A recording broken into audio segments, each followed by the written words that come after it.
Welcome back, everybody, to the Indie Grounds podcast, the Indie Grounds show, whichever one you want to call it. I am so happy to be back with you guys. And again, I've been getting more subscribers, which I mean is nice, don't get me wrong, but what I've really enjoyed, rather than the subscribers, is I've been getting a lot of feedback and more comments from people, either just showing their appreciation. The comments I especially love to see are the ones who say that they love seeing a channel that talks about their favorite type of music. And that's really the biggest reason why I started this channel. Was I wanted to talk about these bands, where a lot of indie bands, because I kind of want to make a video about this topic in general, about the subject of indie. And I have a younger brother, just a couple years younger than I am. And me and him get into this argument all the time about whether indie music is dead, or if there's even going to be a revival of indie music. And when I look at this time period that I'm specifically talking about, because eventually I do kind of want to branch into like older indie music, or even kind of what's happening nowadays.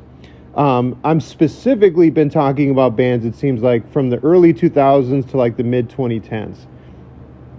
And I just feel like so many of those bands were incredibly talented, and they just never got a chance. Whether it was just because of a stigma back then, whether they were fearful of kind of having their fans turn on them, or whatever the reason was, a lot of them just never got the chance to appeal to a wider audience and got that word of mouth, And again, while some people argue, well, that's a good thing, that's the whole point of the genre, sometimes I think it's a sad thing, Like, it would be awesome if these bands got more recognized for their work. Now, you probably, I've seen the title, and I know what you're thinking, no way is the Arctic Monkeys an indie band. And you know what? I would agree with you there. I would. But I'm not so much here to talk about the Arctic Monkeys. I wanted to talk about their lead singer, Alex Turner, rather than focus on the Arctic Monkeys as a band. Now, why am I doing that? Well, I think it's interesting because I forget if it was a YouTube video alone that I was watching, or if it was an article that I read about how I believe, especially him, but the Arctic Monkeys in general, that they face that same pressure, and this is why I brought this up in the beginning. They face that same pressure to keep that style of music and to not kind of deviate away from it, So I believe that this is a good opportunity to kind of explore that concept a little bit. But we're also going to go into just his life, and then we're going to go into, he had a couple side projects as well that's really, really interesting that he did. So, he was born, of course, over in the UK. He was born in Sheffield. And, it's kind of crazy seeing his family. His father was music and into physics, and his mother was into language. And he said that, surprise, surprise, one of his first musical memories is listening to the Beatles, the Beach Boys, Led Zeppelin, David Bowie. His father listened to Frank Sinatra, jazz music. And man, if you can't tell that mix, if you put all that together, there's a reason why you come with the Arctic Monkeys sound, right? Like, to me, that is just classic. If you would just combine all those bands together, you would get the Arctic Monkeys. That's what you would get. Now, as many people know, the Arctic Monkeys, when they were first discovered, Alex in particular was extremely young.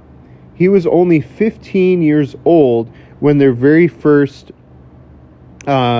CD came out. And I think even at that point, of course, they were already performing. They were kind of a cover band, but they started even playing some original music, and again, you imagine this guy is 14, 15 years old when he starts doing that, and of course, that's when they're starting to meet their other bandmates. They're starting to kind of formulate an idea.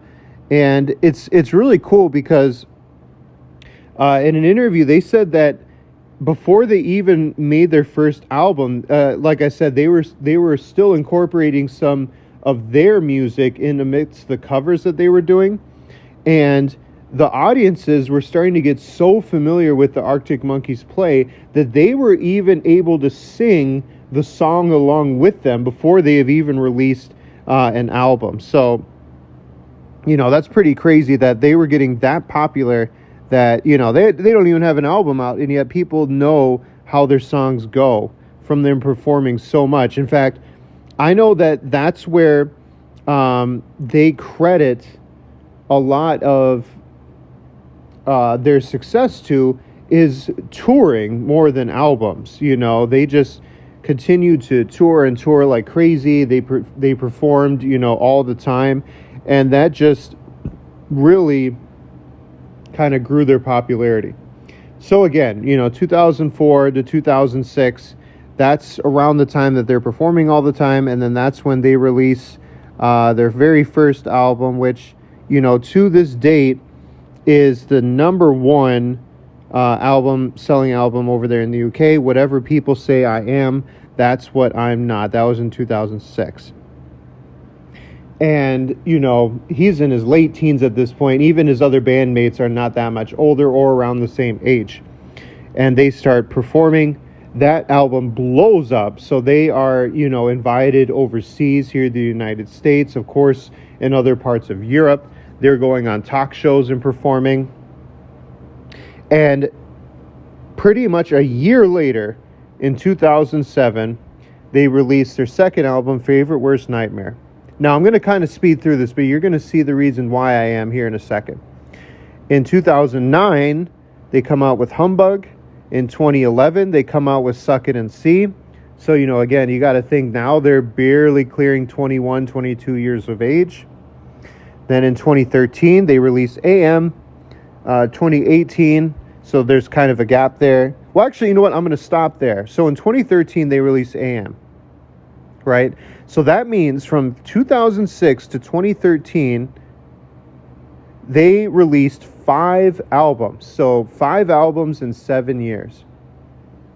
And there's been big deep dives into why the Arctic Monkeys were so popular so quickly.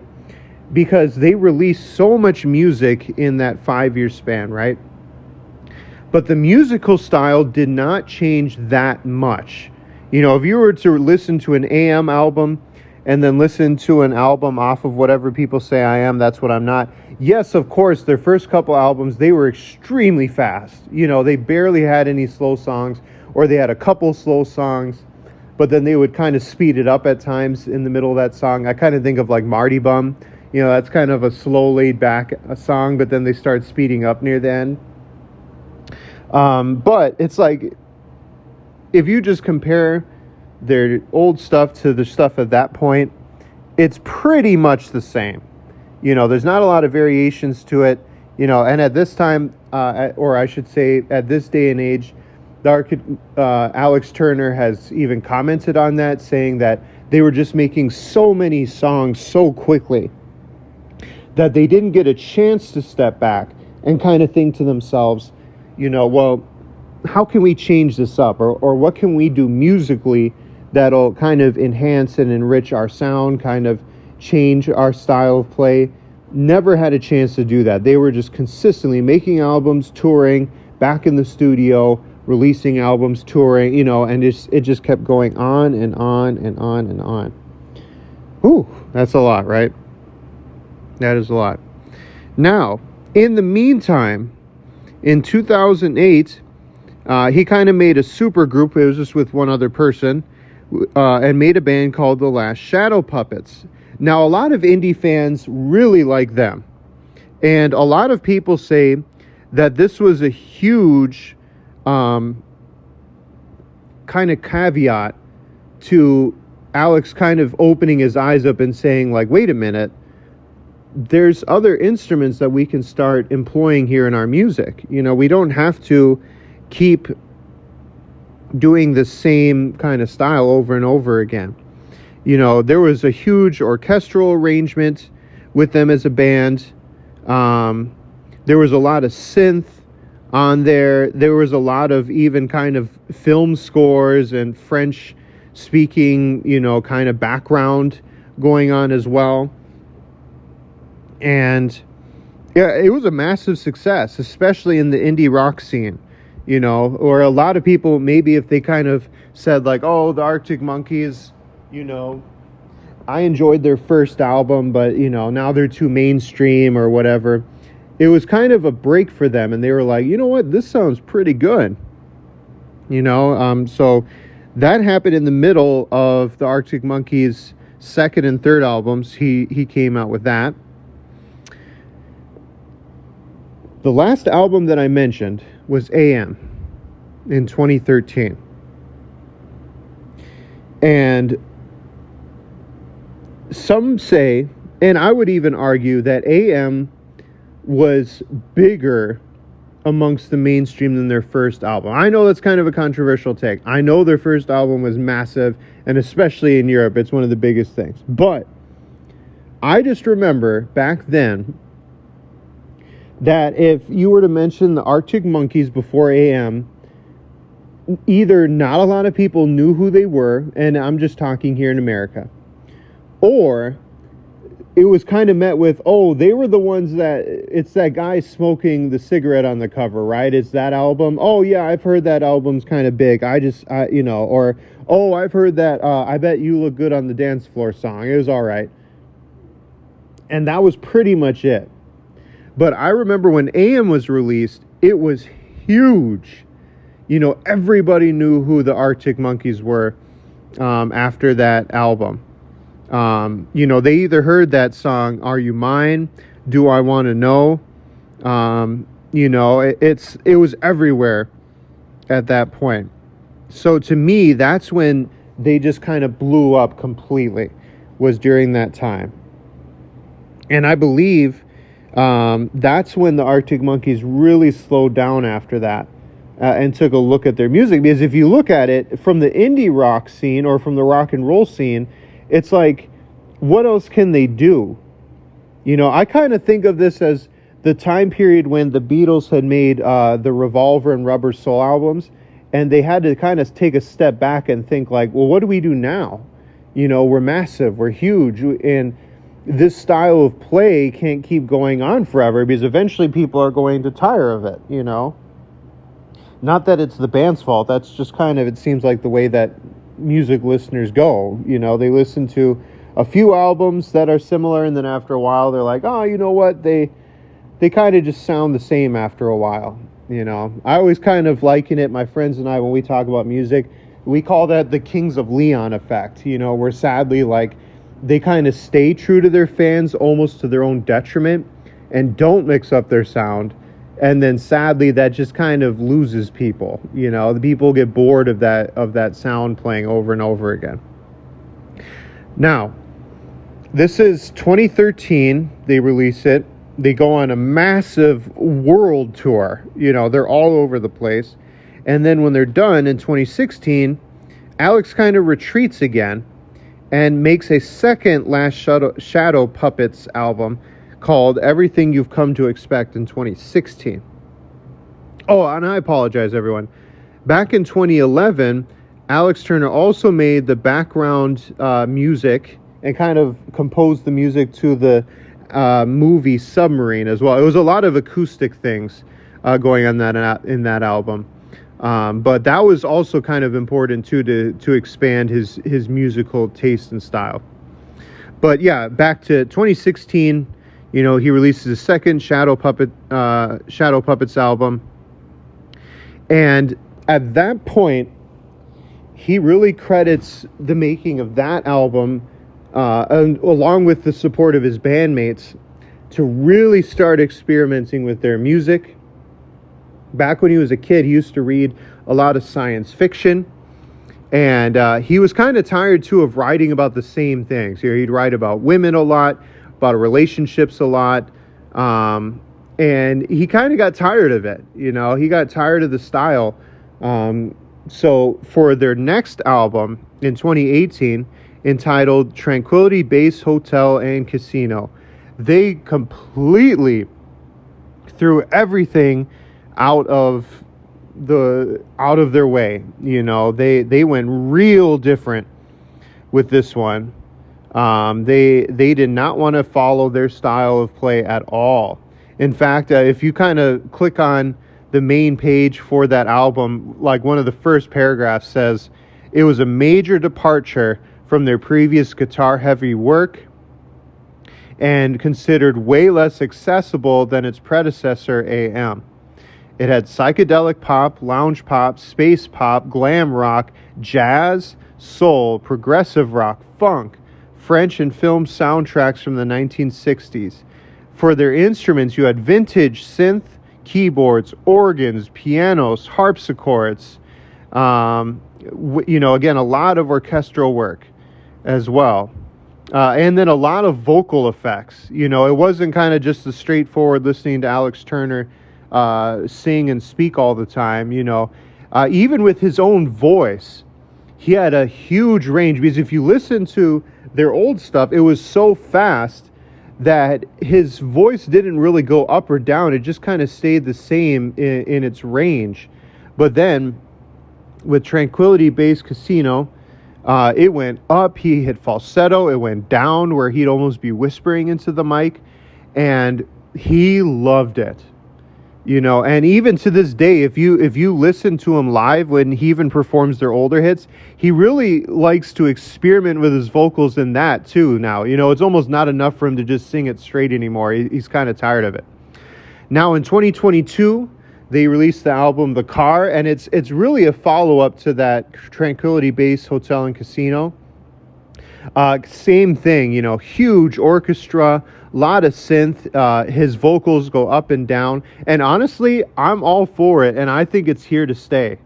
You know, we might get another you could kind of say old style Arctic Monkeys album in the future, but honestly, I think this is here to stay. I think that Base Hotel and Casino album was the Arctic Monkeys' Sgt. Pepper, and they're not looking back anymore. You know, this style of music is what they're doing from here on out. If you go into Alex Turner's personal life, he keeps it real private on purpose. You know, you don't hear a lot about him, what he believes in. He doesn't like to talk about it even. He says a lot of times he feels inadequate talking about serious issues or even singing about serious issues as well. And his relationships have been, you know, crazy. You know, he's been with a lot of, it seems like, models, especially. He was with one model for a long time in the early 2010s. In fact, a lot of people think that's what the song She's Thunderstorms is specifically written about. But so far, no family coming of it. I believe he is currently in a relationship, but I'm not quite sure. But yeah, like I said, he likes to keep a lot of that stuff on the down low. What the future of the Arctic Monkeys is anybody's guess. Like I said, my best theory is Alex and the boys are going to continue down this path that they are on, expanding their sound. To me, those days of pretty much the 4 or 5 piece band set is over, you know, and they're not coming back to it. And it's exciting, you know, it really, really is. I know some people kind of miss the fast pace, you know, quick music, but, you know, a lot of us, it's like, hey, that was good, but, you know, let's just see what these guys have in the future. And a lot of that I attribute to Alex's work on his side band, The Last Shadow Puppets, really kind of encouraging him to step out of his comfort zone and try new things. But that is all that I had. Let me know what you guys think about Alex Turner, what you guys think of the Arctic Monkeys sound over the years. And I will see you all next week.